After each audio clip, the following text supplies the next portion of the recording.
L'offensive terrestre dans la bande de Gaza se prépare, mais Israël est sous la pression de la communauté internationale qui redoute plus de morts civiles. L'arrivée de l'aide humanitaire à Gaza par l'Égypte est imminente. Au 14e jour de guerre, la situation humanitaire des Gazaouis est catastrophique. La guerre entre Israël et le Hamas et les questions commerciales devraient être au centre des discussions du sommet entre l'Union européenne et les États-Unis. Alors que l'Ukraine est dépendante de l'Occident dans sa guerre contre la Russie, les craintes concernant l'arrêt de l'aide militaire se multiplient. Je vous promets que quiconque voit Gaza de loin aujourd'hui la verra de l'intérieur. Ce sont les mots de Yoav Gallant, le ministre israélien de la Défense, à ses troupes stationnées le long de la frontière de la bande de Gaza. L'offensive terrestre se prépare, même si Benyamin Netanyahou, le Premier ministre, est sous pression. La communauté internationale redoute plus de victimes encore. Une frappe aérienne israélienne sur un centre de commandement du Hamas a endommagé jeudi une église orthodoxe, faisant de nombreux morts. In standing in solidarity with Israel and acting on the humanitarian needs of Palestinians. As I said in Israel, as hard as it is, we cannot give up on peace. We cannot give up on a two-state solution. Israel and Palestinians equally deserve to live in safety, dignity. Washington a envoyé des véhicules blindés et des équipements en Israël. Les Palestiniens attendent, eux, l'entrée de l'aide humanitaire ce vendredi par la frontière égyptienne. Les frappes aériennes israéliennes ont tué jeudi 20 personnes devant une boulangerie. Concernant la frappe de l'hôpital mardi, Israël et le Hamas se rejettent toujours la responsabilité.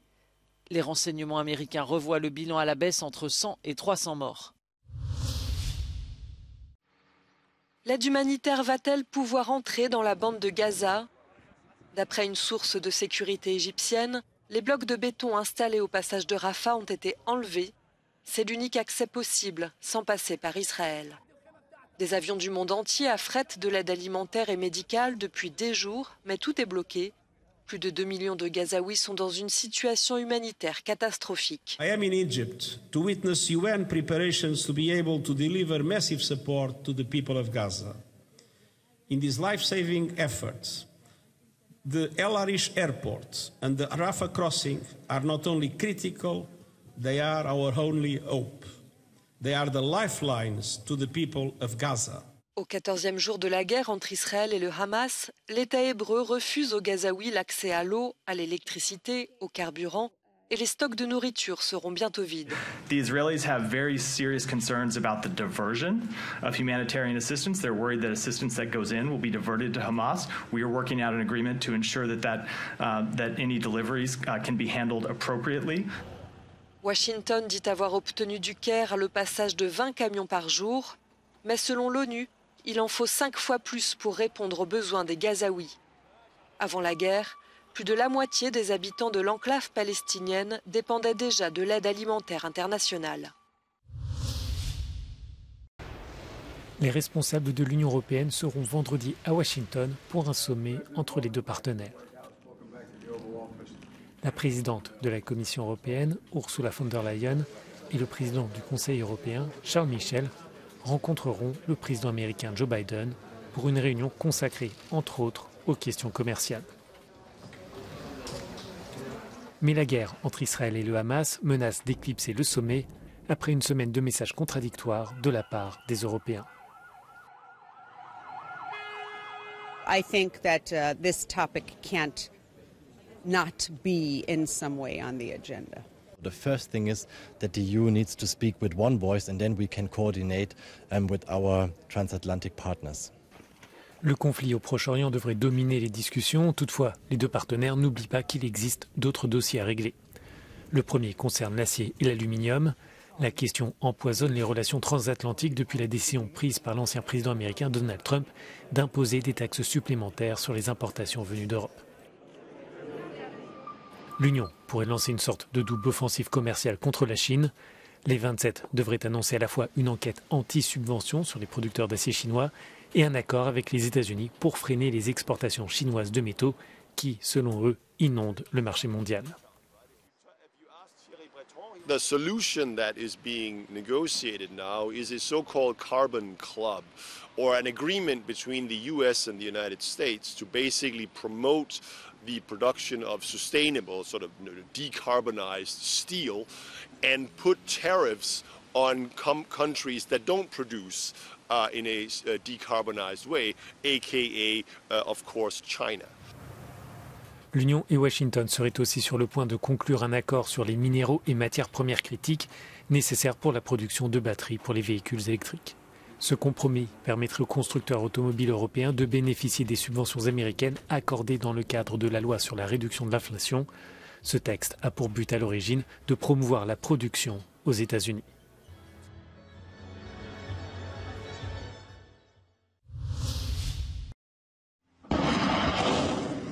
Depuis 3 jours, les Ukrainiens utilisent les missiles longue portée livrés par les États-Unis. Ils peuvent frapper leur objectif jusqu'à 165 km. Ils ont touché leur cible dans la base aérienne de Luhansk, dans un des territoires annexés par la Russie. Le président américain veut solliciter le Congrès pour une aide militaire supplémentaire à l'Ukraine. Hamas and Putin represent different threats, but they share this in common.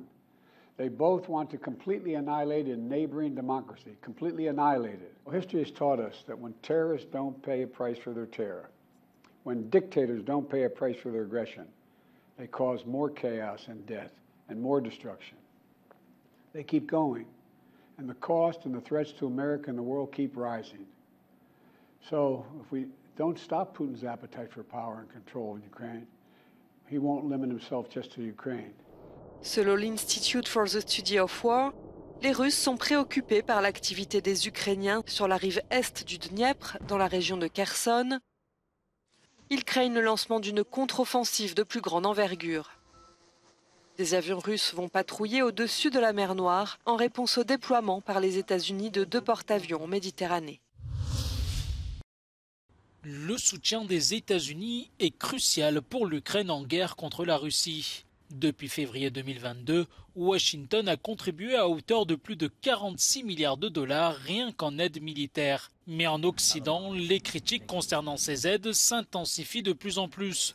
Et le conflit entre Israël et le Hamas semble reléguer l'Ukraine au second plan. Russia has a lot to gain from it. The U.S. will be a little bit more distracted. There is a little bit of fatigue both in Europe and with the U.S. in terms of giving aid to Ukraine. We saw that there was already some withholding of aid from Warsaw. And if you look at the US, the Republicans, particularly the right-wing Republicans, they don't want to continue aiding Ukraine.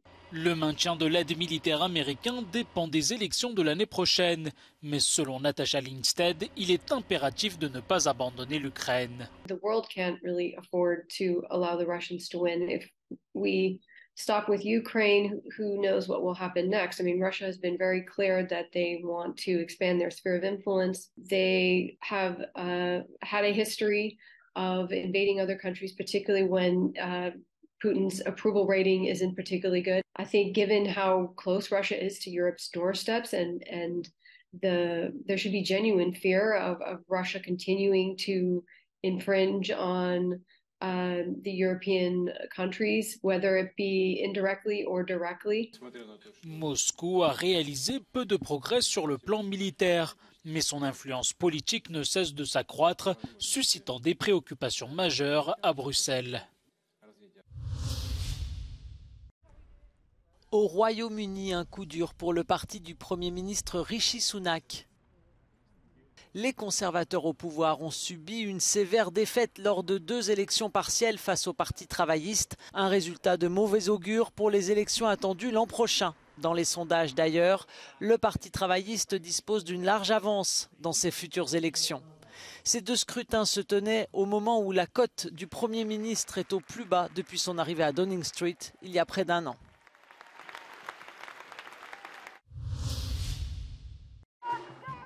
Le célèbre quartier rouge d'Amsterdam pourrait perdre ses prostituées en centre-ville. Des centaines de travailleurs et travailleuses du sexe et des habitants de la capitale néerlandaise ont manifesté contre la décision de la mairie de les déplacer en banlieue. La municipalité hésite entre 3 emplacements. Parmi les manifestants, des habitants de ces quartiers qui ne veulent pas d'un centre érotique près de chez eux. Le tourisme de masse et les enterrements de vie de garçons créent des problèmes de plus en plus importants dans le centre d'Amsterdam. Regardez ce mannequin à droite dans cette vitrine d'un magasin d'un centre commercial de Varsovie. C'est en réalité un jeune voleur de 22 ans, plein d'imagination. On le voit ici passer sous le volet roulant d'une boutique de vêtements. Il vient de manger au restaurant, change de vêtements dans ce magasin et revient manger un autre repas. L'homme est accusé aussi d'avoir dépouillé les caisses des magasins où il se faisait enfermer la nuit. Le cambrioleur inventif a été arrêté et risque 10 ans de prison, quand même.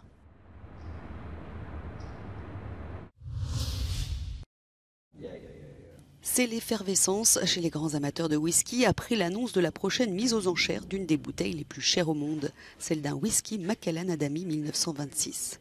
L'une de ces rares bouteilles sera mise aux enchères à Londres le 18 novembre et pourrait atteindre le prix astronomique d'1,37 million d'euros. Mais alors, quel goût a-t-il ? I tasted a tiny drop of this. It's very rich. It's got a lot of dried fruit, as you would expect, a lot of spice, a lot of wood. It's 60 years in dark European oak, as you can see from the colour. It's not a whiskey to take lightly. It's a rich, rich dram, but it is incredible. Macallan Adamy 1926, c'est le whisky écossais le plus recherché au monde. La précédente bouteille, vendue aux enchères début octobre, avait déjà battu des records. Ce whisky a passé 60 ans en fût avant de venir remplir l'une des 12 bouteilles dont l'étiquette a été dessinée par l'artiste italien Valerio Adamy en 1993.